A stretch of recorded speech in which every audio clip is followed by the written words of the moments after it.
Otorita IKN meminta tambahan anggaran sebesar 3,5 triliun rupiah demi mendorong target pengembangan ibu kota Nusantara. Otorita memastikan pembangunan IKN akan menerapkan konsep pengembangan tiga kota demi memastikan tujuan pembangunan IKN tercapai. Otorita Ibu Kota Nusantara mengusulkan tambahan anggaran sebesar 3,5 triliun pada tahun ini. Dalam rapat kerja dengan Komisi 2 DPR RI, Kepala Otorita IKN Bambang Susantono mengatakan, usulan tambahan anggaran akan digunakan untuk menampung dan mengelola fasilitas infrastruktur kementerian lembaga yang nantinya akan diserahkan ke Otorita IKN. Bambang memastikan pengembangan IKN akan memperhatikan keberlanjutan, sebab banyak ibu kota baru di negara lain yang mengalami kegagalan, sehingga konsep pengembangan wilayah di tiga kota yakni IKN, Samarinda, dan Balikpapan akan tetap menjadi fokus pengembangan kawasan IKN.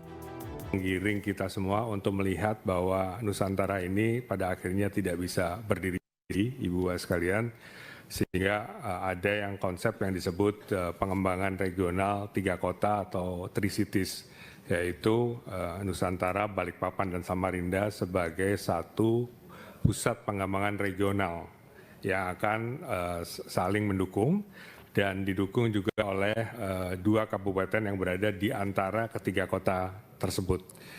Misalnya antara Nusantara dan Balikpapan ada Kabupaten Penajam Pasir Utara, kemudian antara Nusantara dan Kedepan, Otorita IKN akan terus mendorong peningkatan kerjasama kawasan dengan kota-kota di sekitar IKN demi memastikan tujuan pengembangan kota IKN berhasil, sebab pendekatan pengembangan kawasan akan sangat mempengaruhi berkembangnya kota IKN ke depannya. Jakarta, Raharjo Patmo, IDX Channel.